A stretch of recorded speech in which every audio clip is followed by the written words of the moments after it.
Marilah kita siapkan hati untuk berdoa. Dalam nama Bapa dan Putra dan Roh Kudus. Amin. Allah Bapa di dalam surga, puji dan syukur kami haturkan kepadamu atas segala perlindungan dan berkat-Mu, sehingga Engkau mempertemukan kami kembali di kelas ini dalam keadaan sehat walafiat. Allah Bapa di dalam surga, sekarang kami akan mulai aktivitas kami. Sudi kiranya Engkau tetap menjaga dan melindungi kami. Engkau kami puji kini dan sepanjang segala masa. Amin. Terima kasih banyak. Silakan. Terima kasih Ibu. Ibu akan mengecek kehadiran dulu ya. Ya. Aldi Spasius Anci. Hadir Bu. Angela M. Bella. Hadir Bu. Apolonia Elmamir. Hadir Bu. Dionysius P. Adi. Hadir Bu. Fabiana L. Renly. Hadir Bu. Heribertus A. Vesta. Hadir Bu. Hilarion Evamer. Hadir Bu.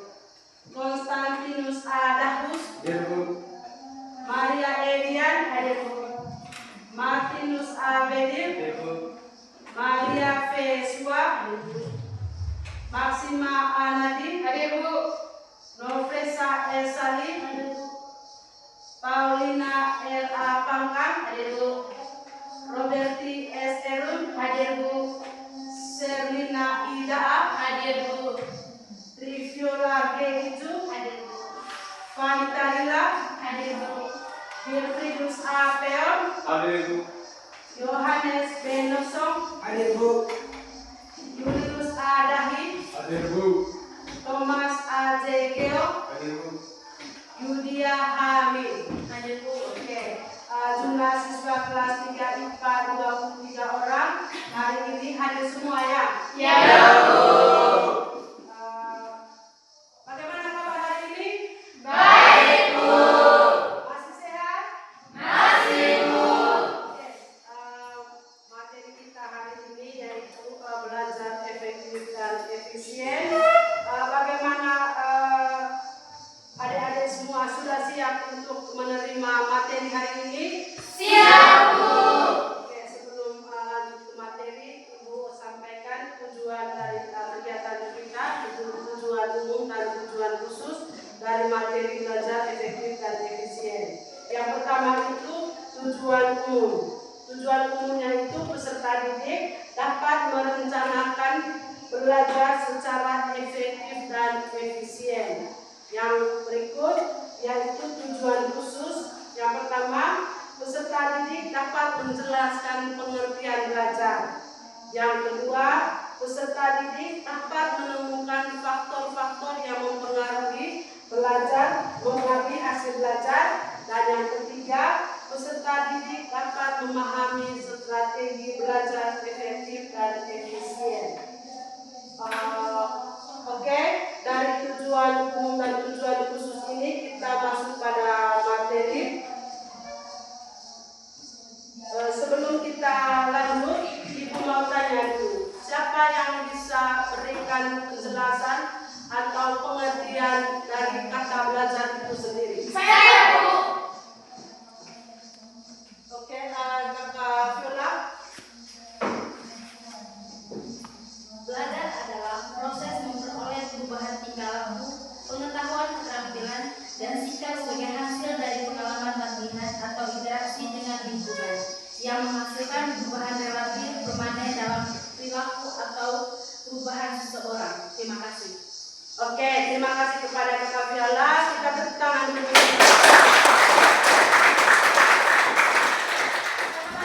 Saya Bu. Kakak Liana. Terima kasih atas waktu dan kesempatan yang telah diberikan kepada saya. Menurut pemahaman saya, pengertian belajar itu suatu proses yang dilakukan oleh seseorang untuk memperoleh pengetahuan agar dapat melakukan sesuatu. Terima kasih. Oke, terima kasih.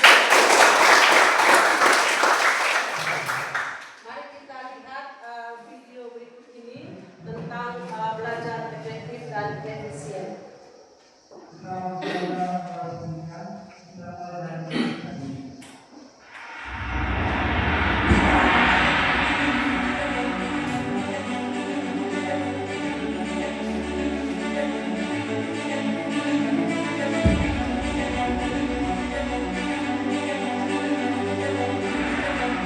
Paling males tuh di saat-saat seperti ini.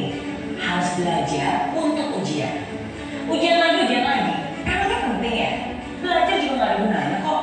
Matematika, fisika, sejarah, udah susah-susah belajar, kok nantinya gak pakai juga. Untuk apa capek-capek ngafalin? Sekarang semua sudah dijadikan mesin. Dulu, saya juga pernah loh berpikir seperti itu. Tapi itu adalah pemikiran yang salah.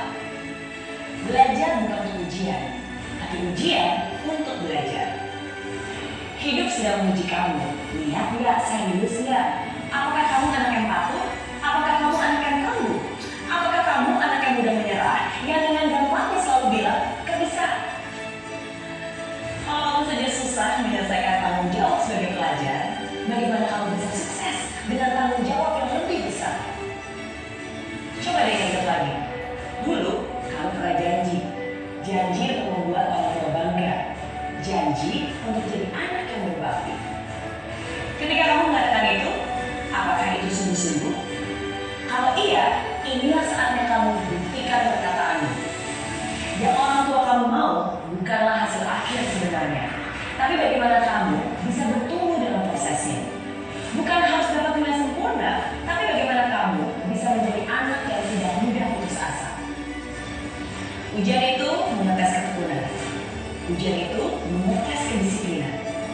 Ujian itu mengetes kejujuran. Itulah yang sesungguhnya.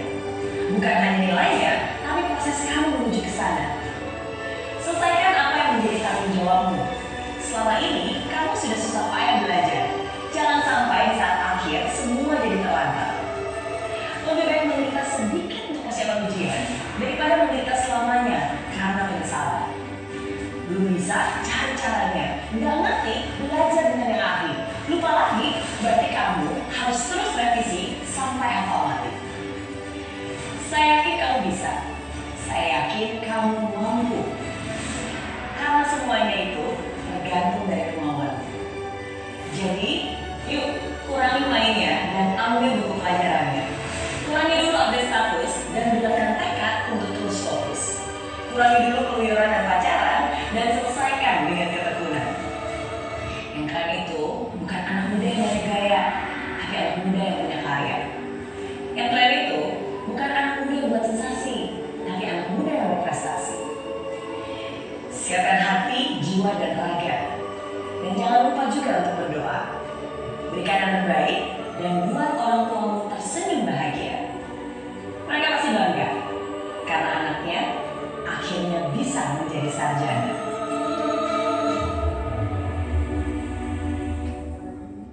Oke, kita sudah menonton dan mengamati video yang ditayangkan tadi. Ibu mau tanya, bagaimana tanggapan adik-adik semua berkaitan dengan video tadi yang berhubungan dengan materi kita hari ini, yaitu belajar efektif dan efisien. Saya Lila. Terima kasih atas waktu dan kesempatannya.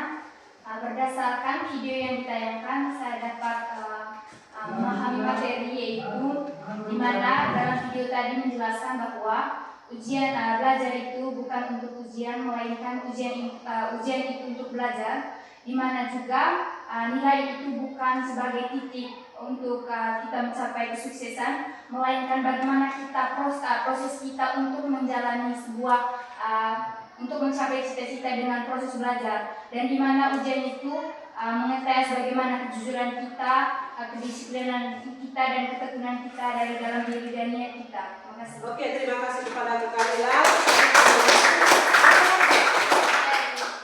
Ya, Ilan. Terima kasih. Dari video yang saya tonton, saya menyimpulkan bahwa menjadi seorang pelajar itu yang dibutuhkan untuk bertanggung jawab terhadap tugas yang diberikan, tidak mudah menyerah. Oke, terima kasih. Ada lagi? Kakak Seri. Dari video yang ditayangkan tadi, saya mengambil kesimpulan bahwa kalau belajar itu tidak tunggu ujian, melainkan kita belajar itu di setiap waktu menit, karena belajar adalah kunci kesuksesan. Terima kasih. Oke, terima kasih untuk Kakak Seri. Untuk lebih paham tentang materi belajar efektif dan efisien ini, kita lihat itu ada pengertian dengan belajar, bahwa di mana belajar itu adalah suatu aktivitas yang dilakukan secara sadar untuk mendapatkan sejumlah kesan dari bahan yang telah dipelajari. Ya, dalam proses belajar itu bukanlah sebuah kata-kata saja, tetapi sejauh mana pemahaman kita tentang materi yang kita baca. Kalau kita dalam proses membaca buku itu atau dalam proses belajar, cukup kita pahami saja dengan dia punya topik. Kita bisa menjabarkan dari topik itu menjadi sebuah kalimat.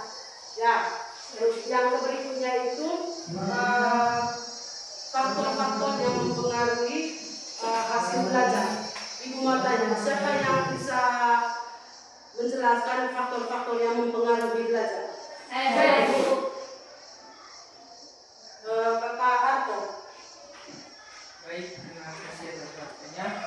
Faktor yang mempengaruhi proses belajar itu ada dua, yaitu faktor internal dan faktor eksternal. Faktor internal itu adalah faktor yang ada pada diri seorang. Sedangkan faktor eksternal itu faktor dari luar, misalnya faktor lingkungan, keluarga, dan teman-teman. Dan untuk faktor internalnya itu, kalau kita memiliki pendirian untuk belajar, maka kita akan berhasil. Dan untuk faktor eksternalnya bisa dipengaruhi oleh karena ajakan teman atau kurangnya bimbingan dari keluarga. Terima kasih.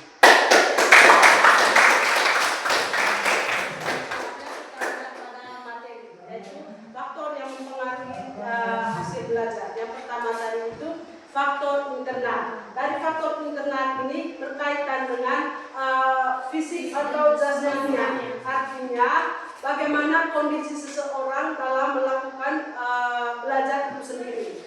Misalnya, kalau kita dalam keadaan fisik kita dalam keadaan sehat, tentu hasil belajar yang kita lakukan itu akan mendapatkan hasil yang baik. Nah, sebaliknya juga, kalau dalam kondisi fisik atau jasmani kita itu tidak baik atau kurang sehat, tentu hasil belajarnya juga tidak baik.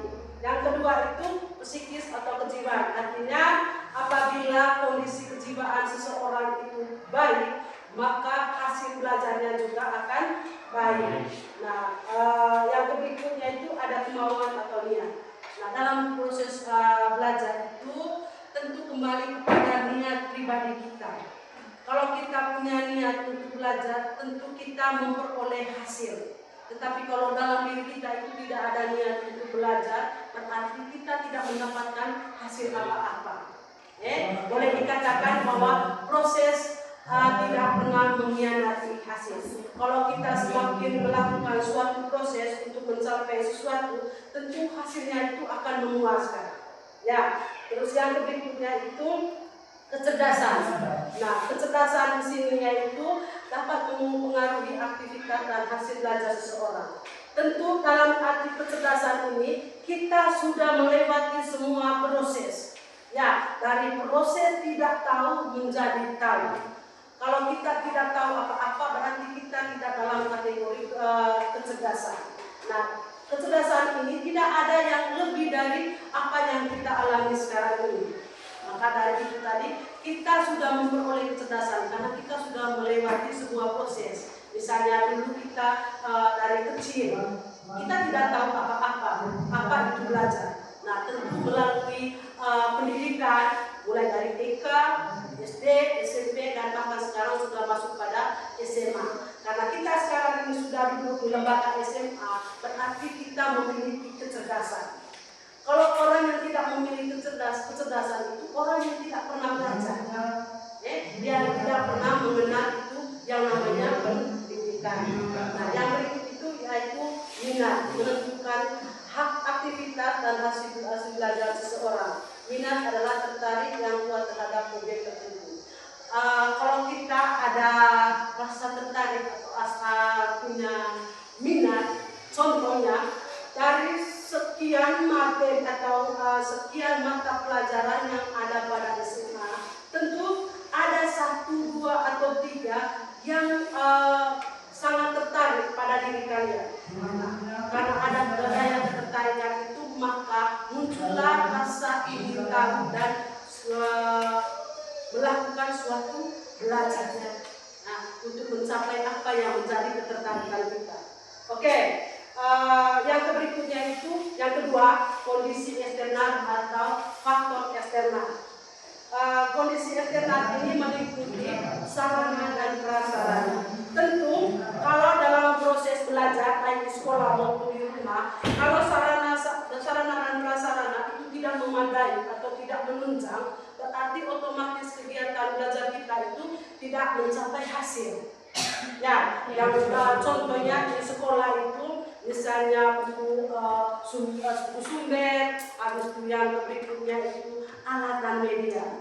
Ya, kalau belajar itu didukung dengan prasarana yang menunjang, otomatis hasilnya juga baik. Begitu juga sebaliknya, kalau kita tidak proses kegiatan belajar kita tidak ditunjangi dengan sarana dan prasarana, berarti konsentrasi atau keinginan kita untuk belajar itu kurang memadai. Jangankan di sekolah, di rumah pun kita harus menyiapkan sarana dan prasarana. Misalnya harus punya ruangan tersendiri untuk proses belajar. Ada meja belajar, ada kursi, ada lampu. Karena kalau kita di rumah itu tidak mungkin belajar dalam situasi keramaian. Tentu kita harus mencari ruangan khusus. Kalau di sana sarana dan prasarana tidak menunjang, berarti kegiatan belajar kita itu tidak bagus. Ya, begitu juga di asrama. Di asrama itu minimal harus punya ruangan belajar tersendiri.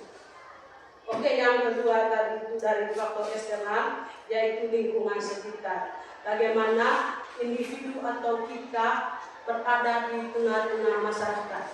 Kalau kita berada di lingkungan yang tidak baik, tentu segala niat, segala motivasi atau segala kecerdasan yang ada pada diri kita itu akan terpengaruh. Ya, kalau kita berada pada lingkungan yang baik, nah segala apa yang menjadi ada pada diri kita itu akan menghasilkan yang baik pula.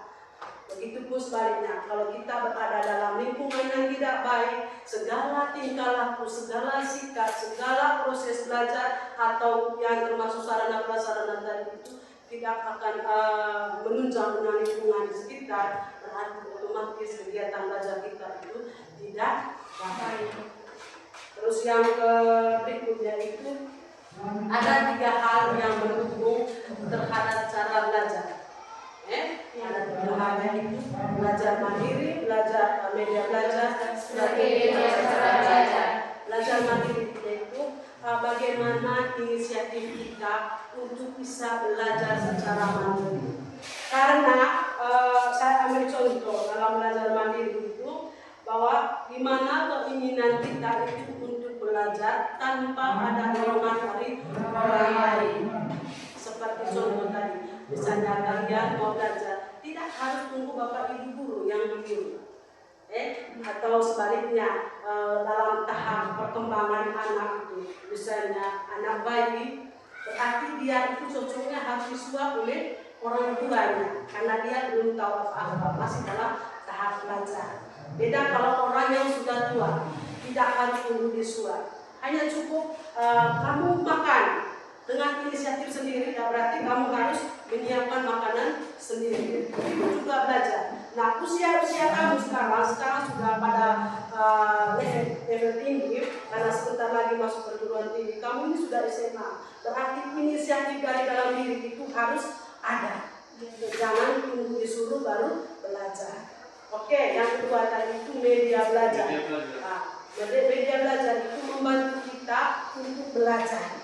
Ketika kamu datang ke sekolah, kamu tidak membawa peralatan-peralatan yang mendukung kegiatan belajar di sekolah. Tentu sampai di sekolah, segala pikiran itu tidak fokus pada belajar. Karena segala penunjang atau faktor pendukung dalam kegiatan belajar tidak sama sekali. Berarti di sini segala media yang perlu pada saat belajar itu harus disiapkan dengan poin, buku atau media-media lain. Ya, terus yang ketiganya itu strategi atau cara belajar. Dalam diri tiap individu atau siswa itu dia harus mempunyai strategi. Misalnya hari ini dia belajar dengan strateginya sendiri, tetapi tidak pernah ada hasil. Berarti dalam diri harus bisa sadar bahwa oh, strategi yang saya buat ini tidak baik. Berarti harus bisa digantikan dengan strategi yang lain. Misalnya dari awal itu kamu belajar tidak patuh pada jam. Itu kalau di rumah belajar tidak patuh pada jam. Kapan saja mau belajar, tidak berpatok pada jam. Sehingga ada yang belajar sampai larut malam. Tetapi kalau kita punya cara atau strategi yang baik, misalnya dengan membuat schedule jam-jam untuk membaca, karena belajar itu tidak hanya dengan membaca buku, tetapi belajar itu dengan mengerjakan tugas, habis itu dengan membuat karya tulis atau apa, itu semua dikategorikan dalam belajar. Untuk strategi itu tadi kembali kepada diri kita sendiri. Ya, Bu. Yang berikutnya itu ini strategi belajar efektif dan efisien.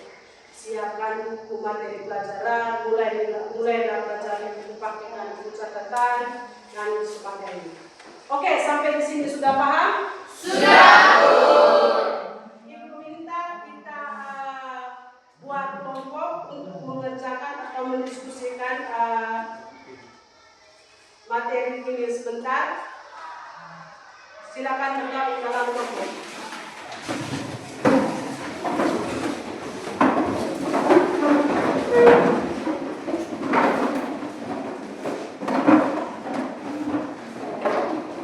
Sudah?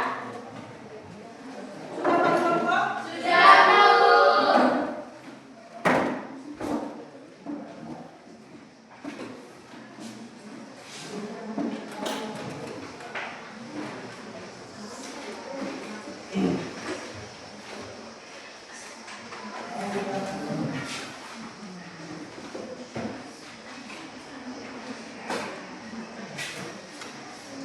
Oke, silakan diskusi. Nanti itu akan dipresentasi ya. Ya, Bu.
Oke, sudah?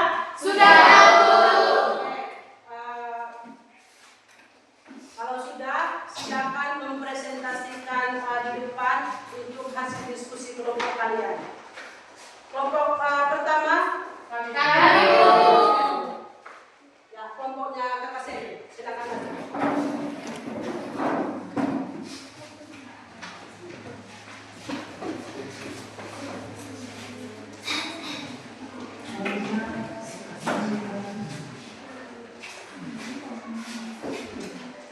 Baik, selamat pagi Bu. Selamat Selamat pagi. pagi teman-teman. Pagi, Saya sebagai moderator mengucapkan terima kasih kepada teman karena telah memberikan waktu dan kesempatan pada kelompok kami untuk menyampaikan hasil diskusi kelompok kami. kesempatan berikutnya saya berikan kepada teman saya untuk menyampaikan hasil diskusi kelompok kami. Terima kasih kepada moderator yang telah memberikan waktu dan kesempatan untuk saya. Baik, saya akan mempresentasikan hasil diskusi dari kelompok kami. Nomor 1, tuliskan 5 hambatan utama yang kalian temukan. Yang pertama, media sosial. Yang kedua, game. Yang ketiga, rasa malas. Yang keempat, bosan. Yang kelima, tidak mood. Nomor 2, pilih 2 hambatan paling berbahaya dari hasil fase 1. Kemudian diskusikan dan tuliskan strategi itu untuk mengatasinya. A. Solusi kreatif kelompok kami hambatan media sosial. Strategi yang dilakukan yang pertama, pembatasan waktu. Atur batas waktu harian penggunaan media sosial. Tujuannya mengontrol durasi agar tidak berlebihan. Yang kedua, jadwal khusus. Tentukan waktu kapan media sosial boleh digunakan, misalnya setelah tugas selesai atau saat istirahat. Tujuannya membentuk kebiasaan penggunaan yang teratur. Yang ketiga, matikan notifikasi. Menaktifkan notifikasi yang tidak penting. Tujuannya mengurangi godaan untuk membuka aplikasi yang tidak penting. Yang ke-P, solusi kreatif kelompok kami hambatan rasa malas. Strategi yang pertama, membuat target kecil, misalnya belajar 10 menit, menulis 1 paragraf, merapikan meja selama 5 menit. Tujuannya membantu menjaga fokus tanpa merasa lelah. Yang kedua, mengatur lingkungan belajar, misalnya rapikan meja, jauhkan HP, pilih tempat tenang. Tujuannya lingkungan yang nyaman meningkatkan semangat.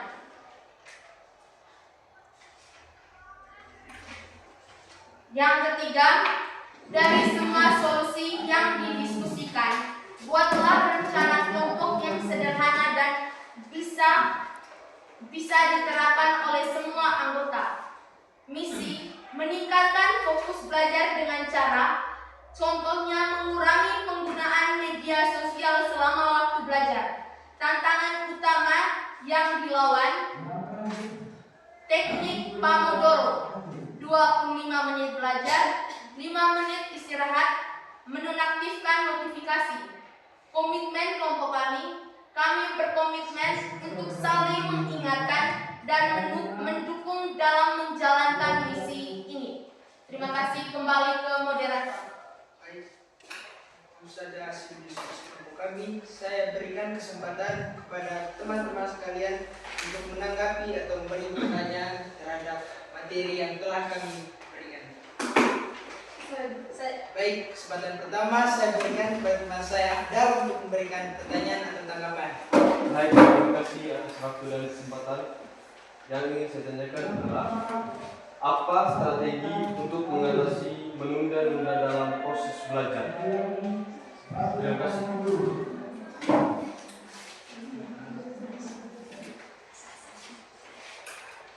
Baik, saya akan menjawab pertanyaan dari Kakak. Pertanyaannya tadi, apa strategi untuk mengatasi menunda-nunda dalam proses belajar? Jawaban yang pertama, belajar dengan pola 25 menit fokus dan 5 menit istirahat. Metode ini membantu otak tetap fokus tanpa merasa terbebani waktu panjang. Yang kedua, belajar di waktu yang sama setiap hari agar tubuh dan pikiran terbiasa. Jadi, kesimpulannya, untuk mengatasi menunda-nunda belajar diperlukan kombinasi strategi seperti mengatur waktu, membuat target kecil, membangun kebiasaan belajar, mengurangi diskriminasi, menggunakan sistem penghargaan serta memiliki motivasi yang jelas. Baik, mungkin ada tanggapan dari Kakak. Dapat.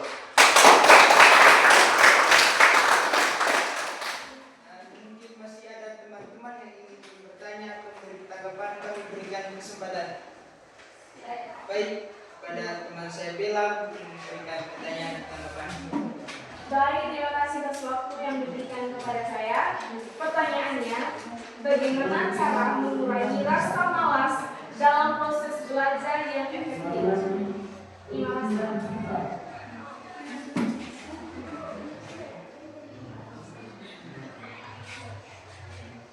Baik, saya akan menjawab pertanyaan dari teman Bella. Pertanyaannya, bagaimana cara mengurangi rasa malas dalam proses belajar yang efektif? Jawab, buatlah tujuan yang jelas, buat jadwal teratur, pecah tugas besar menjadi bagian kecil, ciptakan lingkungan belajar yang nyaman. Kembali ke moderator. Baik, mungkin ada tanggapan dari teman-teman sekalian? Tidak ada. Oke, terima kasih kepada teman-teman sekalian yang telah memberikan pertanyaan kepada kelompok kami. Sekian dan terima kasih.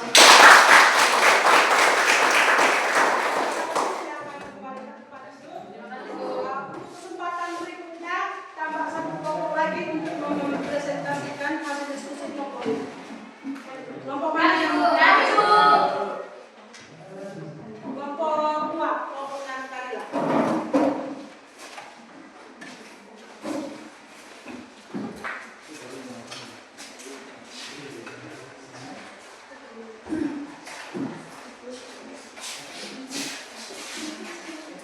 Selamat pagi Ibu, selamat pagi teman-teman. Selamat pagi juga. Terima kasih atas waktu dan kesempatan yang telah diberikan kepada kami. Kami dari kelompok 2 akan mempresentasikan hasil diskusi kami. Untuk kesempatan selanjutnya saya berikan kepada teman saya untuk memaparkan materi. Terima kasih kepada moderator. Pertanyaannya, tuliskan 5 hambatan utama yang kalian temukan. Yang pertama, media sosial, teman, rasa malas, menunda-nunda, dan tidak mencatat. Nomor 2, A. Solusi kreatif kelompok. Hambatan media sosial. Strategi mengurangi penggunaan media sosial dan membuat jadwal belajar. Mengatur waktu belajar, buat jadwal terstruktur, cari suasana belajar yang mendukung, serta perubahan perilaku dan pola pikir, dan camkan terapkan. B. Solusi kreatif kelompok kami, hambatan rasa malas. Strategi meningkatkan rasa ingin tahu tentang hal baru yang bermanfaat, serta meningkatkan literasi belajar. Memahami akar masalah, mengatur tujuan yang jelas dan terukur, menciptakan lingkungan yang mendukung. Yang ketiga, dari solusi yang didiskusikan, buatlah rencana kelompok yang sederhana dan bisa segera diterapkan oleh semua anggota. Misi, meningkatkan fokus belajar dengan cara contoh mengurangi penggunaan media sosial selama waktu belajar. Tantangan utama yang dilakukan yaitu tidak bisa mengatur waktu belajar karena waktu belajar. Maka dari itu kami menggunakan strategi yang untuk teknik Pomodoro, yaitu 25 menit belajar, 5 menit istirahat, dan menonaktifkan notifikasi. Terima kasih. Kembali. Terima kasih kepada pemateri sudah memaparkan materinya. Oke, kita masuk ke sesi tanya jawab. Untuk kesempatan selanjutnya saya berikan kepada teman-teman. Mungkin ada pertanyaan kepada teman-teman. Saya persilakan kepada kalian untuk bertanya.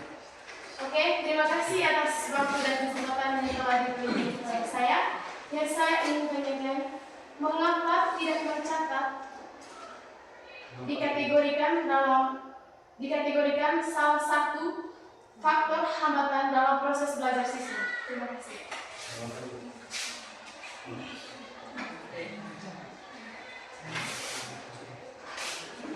Oke, baik, kami akan menjawab pertanyaan dari kalian.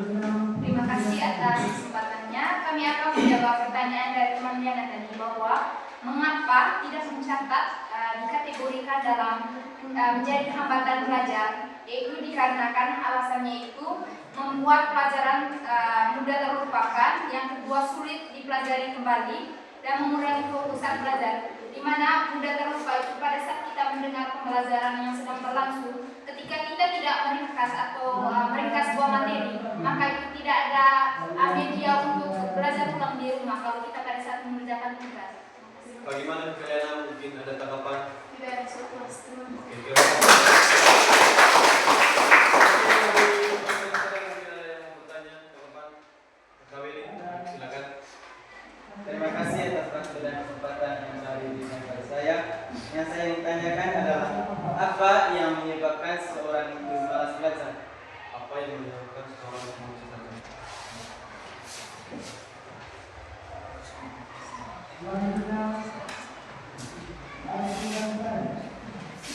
Baik, kami akan menjawab pertanyaan dari Kak Willy. Terima kasih atas kesempatannya. Pertanyaan dari KKB tadi, apa penyebab terciptanya rasa malas dari setiap orang? Di mana ada beberapa faktor yang sebagai penyebab adanya atau munculnya itu rasa malas pada diri seseorang. Yang pertama tadi yaitu yang sudah Ibu paparkan materinya tadi, ada faktor internal dan faktor eksternal. Di mana faktor internalnya itu dari dalam diri, di mana kalau kita tidak memiliki niat untuk melakukan belajar atau proses belajar, maka hasilnya itu tidak akan baik. Sedangkan faktor eksternalnya itu dari luar, contohnya itu lingkungan. Ketika lingkungannya itu tidak nyaman atau tidak mendukung, maka proses belajarnya itu juga tidak nyaman. Yang kedua itu sarana dan prasarananya jika tidak memadai, maka proses belajarnya juga tidak akan nyaman atau tidak akan berlangsung dengan baik. Yang ketiga tadi itu faktor orang tua. Jika ada tekanan dari orang tua, mungkin kita akan terasa beban untuk mengikuti belajar. Terima kasih. Baik, kami mungkin ada tanggapan atau kritikan. Oke, baik. Terima kasih teman-teman. Sudah kami akan menutupi diskusi ini. Kami dari kelompok peluang mengucapkan terima kasih. Semua silakan kembali ke tempat dulu. Oke, terima kasih untuk presentasi dari setiap kelompok. Yang berikutnya Ibu Mirna segera kembali ke tempat duduk masing-masing.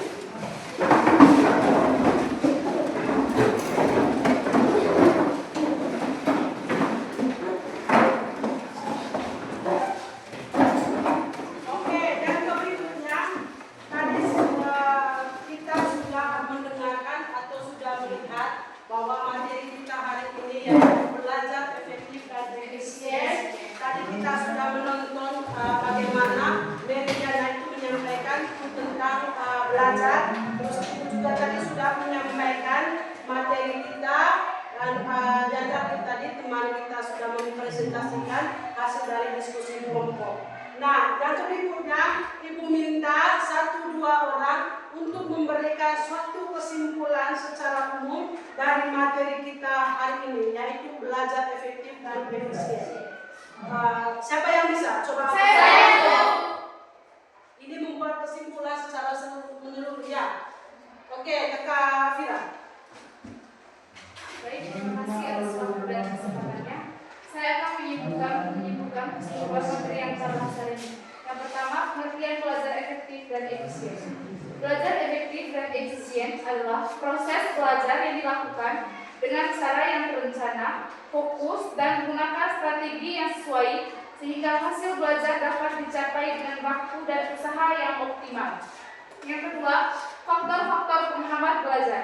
Yang pertama, faktor internal, yaitu kesehatan fisik seperti kurang tidur dan sakit. Yang kedua, motivasi rendah. Yang ketiga, kecemasan atau stres. Yang keempat, gangguan konsentrasi dan perhatian. Yang kedua, faktor eksternal, yaitu lingkungan belajar yang produktif seperti suara bisik dan tempat sempit. Yang kedua, kurangnya dukungan dari keluarga atau teman. Yang ketiga, metode pelajaran yang tidak sesuai. Yang keempat, keterbatasan sumber belajar seperti buku dan internet. Terima kasih. Oke, terima kasih.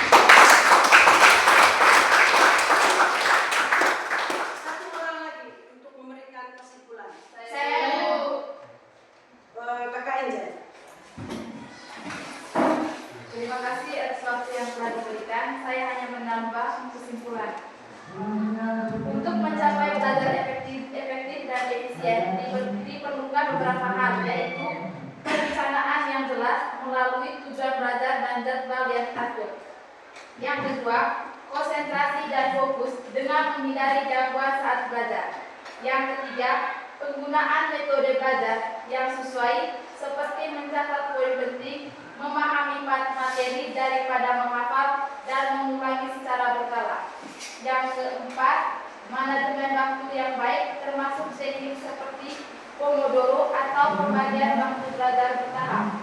Yang kelima, lingkungan belajar yang kondusif, rapi, terang, dan mendukung fokus. Terima kasih. Oke, terima kasih. Berkaitan dengan belajar efektif dan efisien ini, Ibu hanya menyimpulkan tadi bagaimana Meridiana itu menyampaikan bahwa belajar itu bukan untuk ujian, tapi ujian untuk belajar. Oke, sebelum kita tutup kegiatan kita hari ini,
Sudah? Sudah?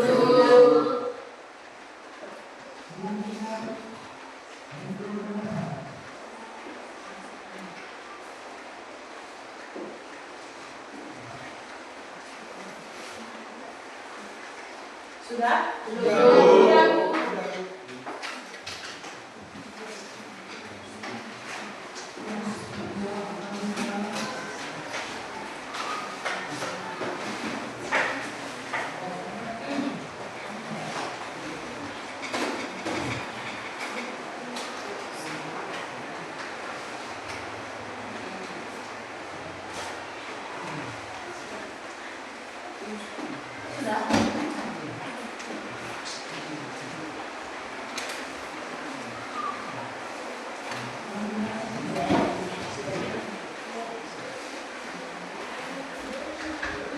Oke,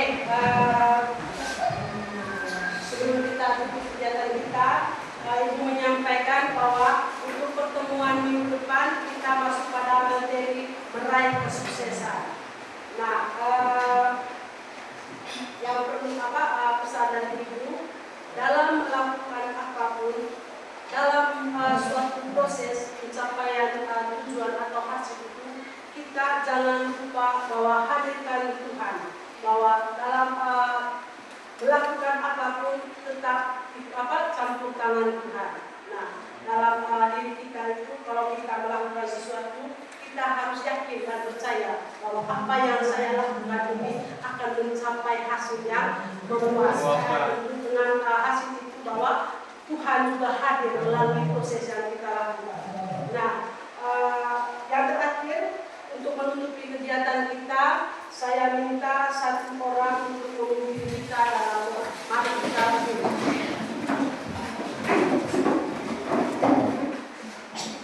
Ibu guru serta teman-teman sekalian, marilah kita siapkan hati dan batin kita untuk berdoa. Dalam nama Bapa dan Putra dan Roh Kudus. Amin. Allah Tritunggal Maha Kudus, Bapa, Putra dan Roh Kudus, tak henti-hentinya kami mengucapkan puji syukur serta perlindungan-Mu dari awal pembelajaran kami tadi. Semoga apa yang diajarkan oleh Ibu dan Bapak Guru dapat kami pahami dengan baik. Nama-Mu kami puji, kini dan sepanjang segala masa. Amin. Oke, terima kasih banyak. Silakan Ibu. Terima kasih, Ibu.